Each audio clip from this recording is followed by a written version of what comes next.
शमशान की राख, कान में फुसफुसाहट। रात 12:33।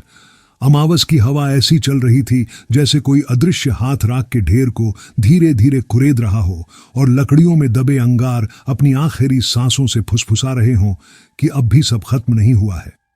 दूर कहीं कुत्तों का टोल भौंककर अचानक चुप हो गया, जैसे किसी ने उनकी आवाज गले में ही दबा दी हो, और उसी खामोशी में जलते हुए चिताओं की लपटें ऐसे नाच रही थीं जैसे बस अभी कोई परछाई उस घेरा तोड़कर भीतर चली आएगी।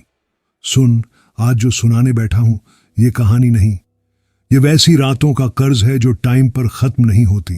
ये 2 हिस्सों में बंटी एक ही सच्चाई है। पहला हिस्सा एक टैक्सी ड्राइवर की लालच से शुरू होकर उसकी हड्डियों तक उतरती हंसी में खत्म होता है, और दूसरा हिस्सा राजस्थान के एक जंगल घिरे गांव की, जहां बचे हुए बेटों की सांसें उनकी ही बहनों के गलों से होकर गुजरी। तू सांस संभाल कर सुनना। बीच बीच में अगर गर्दन के पीछे कोई सिहरन दौड़ जाए तो उसे जाने देना, मत पलटना। कान की मालकिन ठाणे के पास बारिशों की महक में भीगता एक साधारण सा मोहल्ला, और वहीं रहता था नीलेश पाटिल। दिन भर टैक्सी, रात भर थकान, और पेट में बस इतनी भाप कि सुबह फिर निकल सके। घर में मायाबाई, उसकी पत्नी, चुपचाप सुहाग की लाल चूड़ियों को कपड़े से पोंछती और भगवान के सामने दिया लगा देती। शांति रहे बस घर में। 10 बरस का बेटा रथविक स्कूल की फीस का रसीद लेकर खड़ा, और नीलेश की आंखों में चिड़चिड़ाहट का धुआं। कहां से दूं? हां, उस रात हाईवे पर फोग लैंप की पीली लौ में एक हाथ उठा, लिफ्ट चाहिए। नीलेश मुस्कुराया कि भाड़ा मिला, पर कार के सामने जो खड़ा था उसकी आंखें जलती लकड़ी वाले अंगारे, शरीर राख सना, कंधे पर जटाई जैसे कंबल, और गले में हड्डियों की अजीब सी माला। 2 कोस छोड़ दे बेटा, पांव जवाब दे रहे हैं, उसने कहा। पैसे? नीलेश ने पूछा। पैसे नहीं, पर तेरे पूछे का जवाब है मेरे पास। जो नहीं पूछेगा उसका भी। नीलेश हंसा, पर दरवाजा खोल दिया। चलते चलते अघोरी बोला, निराशा की बदबू आती है तुझमें। बताऊं, तेरे हिस्से की चाबियां कहां छुपी हैं? छोड़ो बाबा, आप क्या कर लोगे? कूट खोल दूंगा तेरे कान में। वह मुस्कुराया। अमावस की रात श्मशान में आ जाएगा। हिम्मत है? हिम्मत और लालच दोनों साथ साथ थे उसके, और नीलेश आधी रात वहीं पहुंचा। कच्ची मिट्टी, टूटी दीवारें, और बीच में एक यज्ञ घेरा। अघोरी ने उसकी तरफ एक राख लिपटी खोपड़ी बढ़ाई। आज कर्ण पिशाचनी की साधना है, वह आएगी और तेरे कान का अधिकार ले लेगी। फिर तू जो नहीं देख सकता, जो नहीं जान सकता, सब तू सुन पाएगा। लोगों के राज, जो होने वाला है, जो हो चुका है। किंतु पहले वचन। अंधेरे के भीतर से एक साया निकला। बाल घुटनों तक काले और गीले, चेहरा बालों के पीछे रोशनी और स्याही के बीच कहीं अटका हुआ। पैरों से धुआं उठता जो मिट्टी को गीला नहीं करता, लेकिन मोमबत्ती की लौ हर बार उसके पास जाते थरथरा जाती। वह नीलेश के पीछे आकर रुकी, चेहरे के पास बोली, पर हवा पर उसकी आवाज नहीं थी। वह बोली तो सीधे नीलेश के कान की भीतर वाली तह हिल गई। 3 वचन। बोलेगा तू और निभाएगा तू, वरना जो मिलेगा जलकर राख हो जाएगा। पहला, मेरा नाम, मेरी परछाई, मेरी हवा, किसी से कुछ नहीं। कोई जाने कि तेरे कान में कोई है तो तेरा कान मेरा नहीं रह जाएगा, और तू जीते जी बहरा और मैं चली जाऊंगी।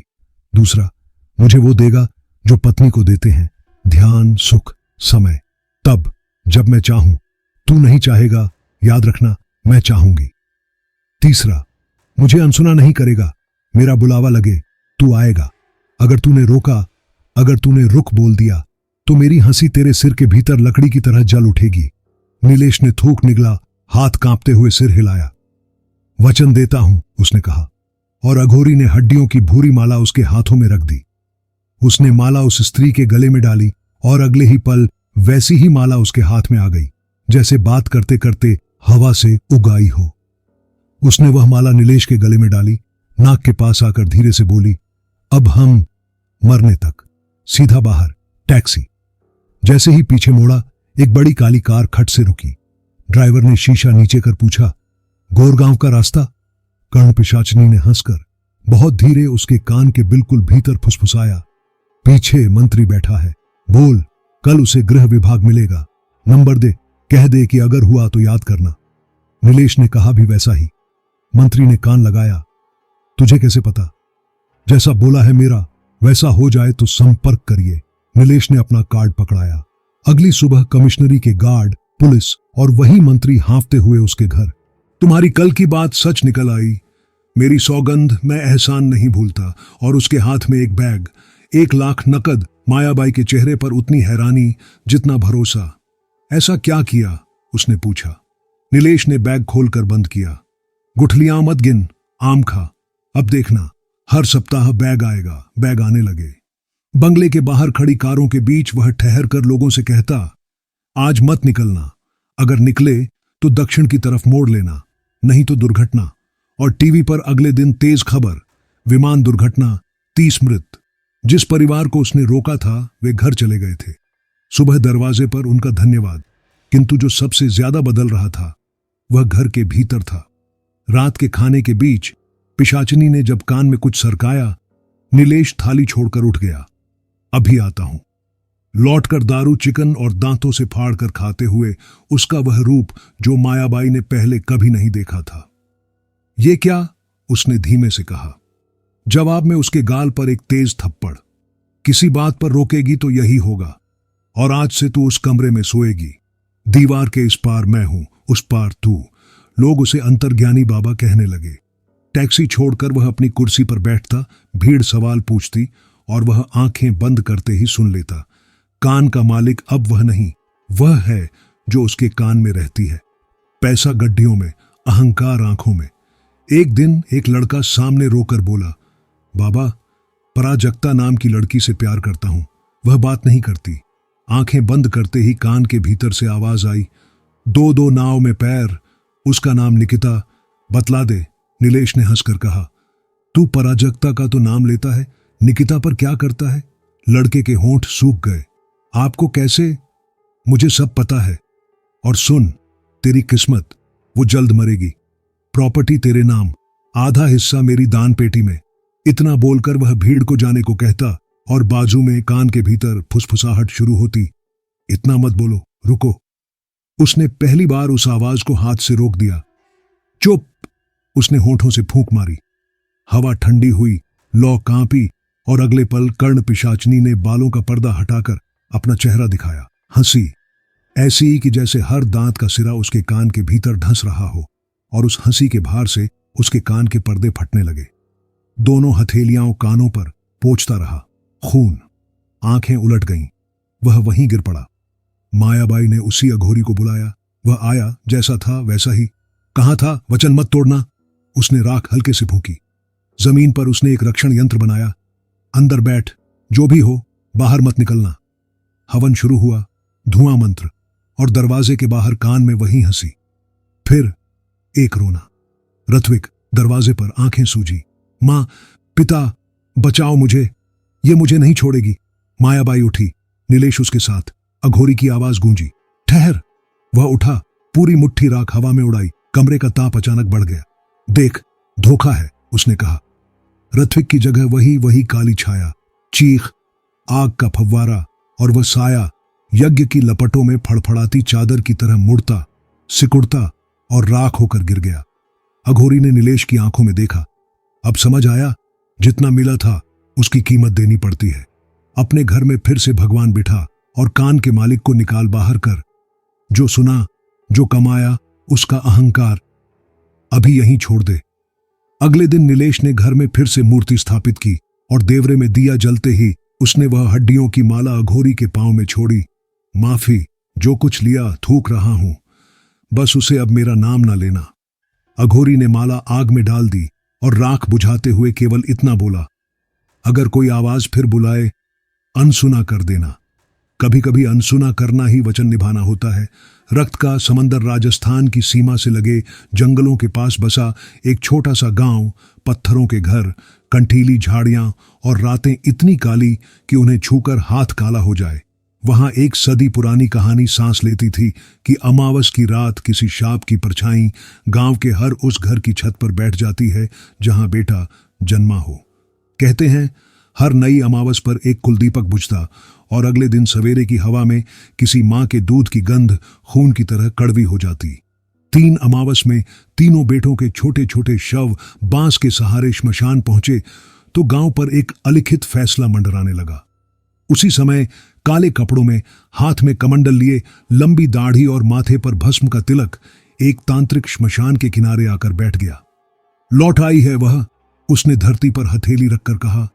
रक्त मांगती है बेटों की लौ। याद रखना, शाप का एक ही उपाय है, रक्त के बदले रक्त, बलि के बदले बलि, किंतु जिसके रक्त से वंश ना बढ़े उनका। वह बोली और अगले ही क्षण गर्दन पर चाकू उतर गया। तांत्रिक ने झपट कर पकड़ना चाहा, पर समय उसके हाथ से लुढ़क गए घड़े की तरह छूट गया। वह अपनी बेटी के पार्थिव देह को बाहों में भरकर वैसा रोया जैसा कोई शब्द नहीं लिख सकते। सुबह उसने अपनी बेटी को अग्नि दी और ज्यों ही 13 चिताओं के धुएं का आखिरी फाहा आसमान में खोया, वह गांव पहुंचा। शाप झूठ है, उसने चौपाल में कहा। डायन की कहानी मेरे झूठ की आग थी। बेटों पर जो मौत गई वह मेरे काले मंत्र थे। अब सुनो, मेरी बेटी चली गई है। उसने वचन ले लिया है मुझसे, किसी और की बेटी नहीं जलेगी।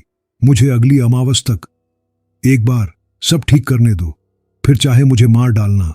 गांव ने कठोर चेहरों से उसे देखा। अगर धोखा दिया तो तुझे चौपाल में जिंदा जला देंगे। उसने सिर हिलाया। ठीक, अगली अमावस, वही श्मशान, वही कुंड, पर इस बार उसने मंत्र बदले। रक्त नहीं, अपना रक्त, चांदी नहीं, अपने नाखून की धूल, और भविष्य में घी के संग वह सारे नाम जो 18 मौन रह गए थे। हे द्रव्य, हे दिशा, तुम सब जानती हो। जिन आत्माओं के कान मैंने कर्ज में बांध दिए, उन्हें खोल दो। जिन्न आ। हवा ने पहले गंध बदली, फिर रंग। काली चिकनाहट ज्यों दीवारों से उतरकर फर्श पर फैली, और उसके बीच से निकला वो जिसके सिर पर धुआं से सींग थे, आंखें तंबाकू के जलते सिरे जैसी, और आवाज सांप की खाल पर खुरचती लोहे की। तू आया, और आज बिना बलि? तुझे पता है ना नियम? तांत्रिक ने अपना हाथ हवा में उठाया। नियम बदले जा सकते हैं अगर कीमत बराबर हो। 21 कुंवारियों का कर्ज मैंने अपनी बेटी से लिया, अब अपना वक्त चुका रहा हूं। मेरी आत्मा, मेरी देह, मेरा रक्त ले ले बदले में। वे 18 मुक्त। जिन्न की हंसी ने चिता की लपटों को पीछे धकेल दिया। तू मूल्य समझता है? एक आत्मा बनाम 18 मूर्ख। तांत्रिक ने आंखें बंद की। तो जोड़ ले, मेरी आत्मा और इस गांव के हर उस पिता की सांस जिन्होंने अपनी बेटियों को पट्टे बांधकर इस कुंड तक पहुंचाया। आज वे सब यहां हैं, सांस छोड़ेंगे, वचन दे रहे हैं। उन्हें आधी मौत दे दे कि वे रात भर सो न सके। बाकी उम्र गिल्ट का जीना उसकी दुगुनी मौत है, पर उनकी बेटियां मुक्त। अभी चौपाल की ओर से सिसकारियां उठी। आदमी घुटनों पर गिर गए। हम वचन। जिन्ह ने आंखें संकरी की। पसंद आया? दर्द के नए घाट खोलता है तू। ठीक है, उनकी रातें उनसे ले ले, पर तू खाली नहीं जाएगा। उसने हाथ फैलाया। तांत्रिक हवाओं में उठा और फिर जैसे किसी ने उसके सीने में ठंडी आग का भाला घुसा दिया। रोशनी का नाम उसके होंठों पर आखिरी बार आया। उसका शरीर झुककर कुंड की तरफ पल भर को ऐसे गया जैसे वह उसे गले लगाकर रोशनी के माथे पर आखिरी बार चूमना चाहता हो, पर वह गिरा नहीं। उसने एक आखिरी मंत्र फुसफुसाया। जिस कान से मैंने सुना, इसी कान से अब मैं सब अनसुना करता हूं। फिर उसकी सांसें किसी की मुट्ठी में बंद हो गईं। कुंड की लौ ठंडी नहीं हुई, पर उसके चारों तरफ जहां जहां काली चिकनाहट फैली थी, वहां से धुएं के पतले पतले धागे निकलने लगे, जैसे किसी बालिका की छोटी खुलकर हवा में बिखर रही हो। और एक एक कर वे धागे ऊपर उठे, पेड़ों की शाखों में लिपटकर आहिस्ता आहिस्ता खो गए। गांव वालों ने उसके शव के सामने सिर झुकाए। किसी की छाती से हिचकी टूटी, हमें माफ कर दे बेटियों। और उसी दिन से गांव में पहले पहल 2 परंपराएं शुरू हुईं। एक, हर अमावस को चौपाल में दीप जलते, जितनी बेटियां उतने दीप। दूसरे, पीछा करना बंद किया गया बेटों की सांस का। बेटियों की सांसों से राख की रोशनी। बहुत बातें अधूरी रहती हैं, पर 2 बातें उस रात पूरी हुई। एक, नीलेश के कान फिर उसके हो गए। दूसरी, रोशनी की आत्मा अपना नाम पूरा कर गई। बाद के दिनों में नीलेश जब भी रात को लौटते हुए हाईवे पर कोई हाथ उठते देखता, वह गाड़ी रोकने से पहले शीशा थोड़ा नीचे करता और हवा में कान लगाकर सुनता। कोई फुसफुसाहट है क्या? अगर कुछ नहीं तो वह धीरे से कहता, क्षमा, और आगे निकल जाता। उसने मायाबाई के कमरे के दरवाजे पर अपनी तरफ से कुंडी लगानी बंद कर दी। अब दोनों कमरों के बीच दीवार नहीं थी, बस एक पर्दा जो दिन में खिड़की में बदल जाता। कभी कभी वह देर रात भी जागता और कान के भीतर ध्यान से सुनता, पुरानी हंसी की कोई खुरच अभी बाकी है क्या? अगर पाता तो मंदिर के दिए में घी की एक बूंद और डाल देता कि जो बची हुई राख है वह भी आज रोशनी बने। गांव में जहां 21 लपटों की जगह अब 21 दीप जलते थे, बच्चे रात को ईख चूसते हुए वही पुरानी कहानी नए ढंग से सुनते कि कोई डायन नहीं लौटती। अगर तुम किसी को जाने से पहले एक बार रुको कहने से खुद को रोक लो, और कोई जिन्न अपनी शर्तें नहीं बनाता। अगर तुम अपने डर की कीमत दूसरों के खून में नहीं चुकाते। और श्मशान वैसा ही रहा, रात के साथ रहने वाली जगह। पर अगर कभी देर रात वहां से गुजरना और राख किसी वजह से आंख में पड़ जाए तो घबराना मत, आंसू अपने आप निकल आएंगे। कभी कभी आधी रात की सच्चाइयां सुबह की आंखों से निकलकर ही दुनिया में वापस आती है। अब अगर तूने इस पूरी बात में कहीं कोई सांस अटकते महसूस की तो उसे वहीं छोड़ देना। कोई आवाज अगर बुलाए तो उसे अनसुना कर देना। हर आवाज सुनना जरूरी नहीं होता। कुछ आवाजें जो कान की नहीं कब्र की होती हैं, उन्हें जाकर वहीं दबा देना। और हां, अगर कभी बारिश की रात में राख की महक जरूरत से ज्यादा तेज लगे तो समझ लेना किसी ने कहीं एक पुराने वचन की किताब बंद करके उसकी धूल हवा में उड़ा दी है। कहानी तो खत्म हो गई, लेकिन डर कभी खत्म नहीं होता। अब बारी तुम्हारी है। कहां से देख रहे हो ये वीडियो और अभी घड़ी में क्या समय हो रहा है, नीचे कमेंट में लिखना जरूर, क्योंकि जब तुम ये लिखते हो तो मुझे पता चलता है कि अंधेरा किस किस के कमरे तक पहुंच चुका है। याद रखो, डर बांटने से बढ़ता है। तो अगर ये कहानी तुम्हें चुभ गई हो तो इसे शेयर करो ताकि कोई और भी इस डर में शामिल हो। और अगर चाहते हो कि अगली बार कहानी तुम्हारे नाम से शुरू हो तो सब्सक्राइब कर लो, क्योंकि डर हमेशा उन्हीं को ढूंढता है जो उसे खोजते हैं।